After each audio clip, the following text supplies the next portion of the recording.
Hello' guys, মোৰ অন্যতম ভিডিঅ'লৈ আপোনালোকক স্বাগতম জনাইছোঁ। আশা কৰোঁ আপোনালোক সকলোৱে ভালে আছে। তো পলম নকৰি বলক আমি আমাৰ ৰেচিপিটোলৈ আগবাঢ়োঁ।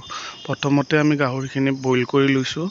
তাত অলপ আপোনালোকে নিমখ দি ল'ব, যাতে মাংসখিনিত থকা লেতেৰাবোৰ ভালকৈ ওলাই যায়। আমাৰ মাংসখিনি বইল হৈ গৈছে। আমি উলিয়াই কিনে কেৰাহীত দি দিছোঁ আৰু তাত তেল দিয়া নাই, সুদা মাংসখিনি ঢালি দিছোঁ যাতে চৰ্বি তেলখিনি ভালকৈ ওলাই যায়। দেখিবলৈ পাইছে তেল ওলাই আছে। তো এনেকৈ অলপ লৰাই কিনে তেলখিনি ওলাই ল'ম আমি ভাল।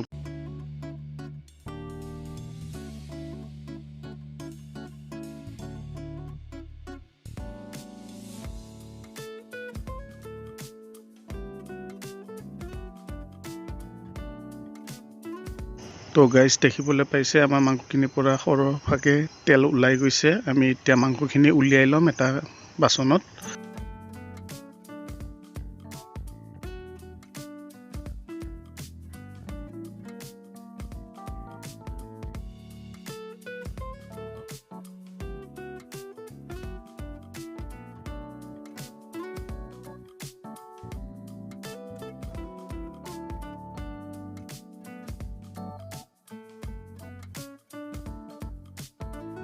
তো গাইজ দেখিবলৈ পাইছে আমাৰ মাংস অলৰেডি উলিওৱা হৈ গৈছে। এতিয়া আমি গাহৰি তেলখিনিত পিঁয়াজ আৰু জলকীয়া দি দিম আৰু অলপ টাইম ভালকৈ ফ্ৰাই কৰি ল'ম।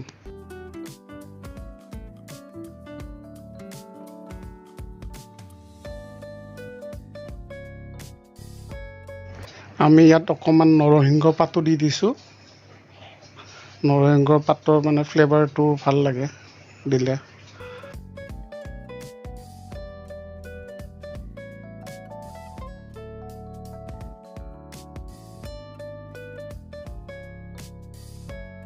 ইয়াত এতিয়া দি দিম আমি আদা নহৰু জলকীয়া পেষ্ট মই কৰি থৈছিলোঁ, সেইখিনিও দি দিম ইয়াতে আৰু ভালকৈ আমি ফ্ৰাই কৰি ল'ম মছলাখিনি।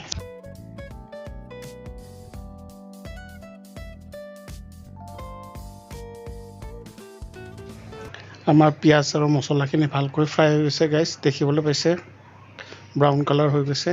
ইয়াত আমি এতিয়া এড কৰি দিম কাটি থোৱা বিলাহীখিনি। বিলাহী ডাঙৰ এটা দিলেও হ'ব।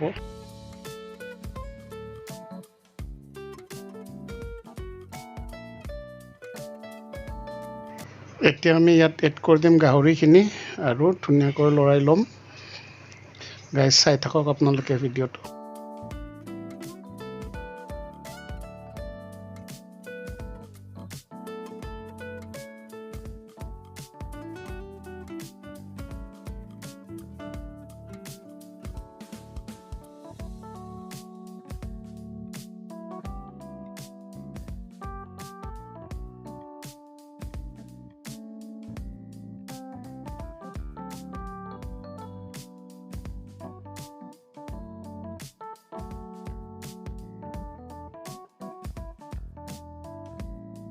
তো দেখিবলৈ পাইছে গাইজ, আমি ইয়াত অকণমান এতিয়া ৰেড চিলি পাউডাৰ কালাৰৰ কাৰণে এড কৰি দিম।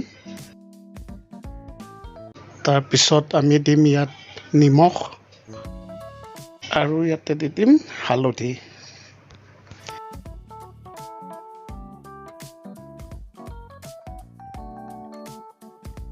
আৰু আমি ইয়াক সুন্দৰকৈ মিক্স কৰি ফ্ৰাই কৰি ল'ম প্ৰায় 7-8 মিনিটৰ কাৰণে।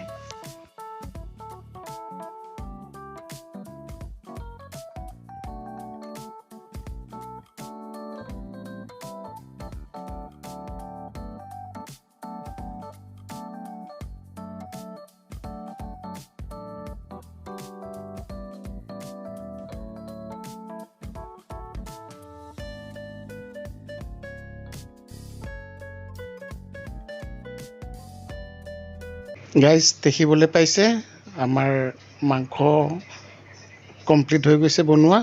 চ' আপোনালোকে বনাই খাব, কেনেকুৱা পায় জনাব কমেণ্ট কৰি। তো আজিলৈ ইমানেই, ধন্যবাদ। জয় আই অসম।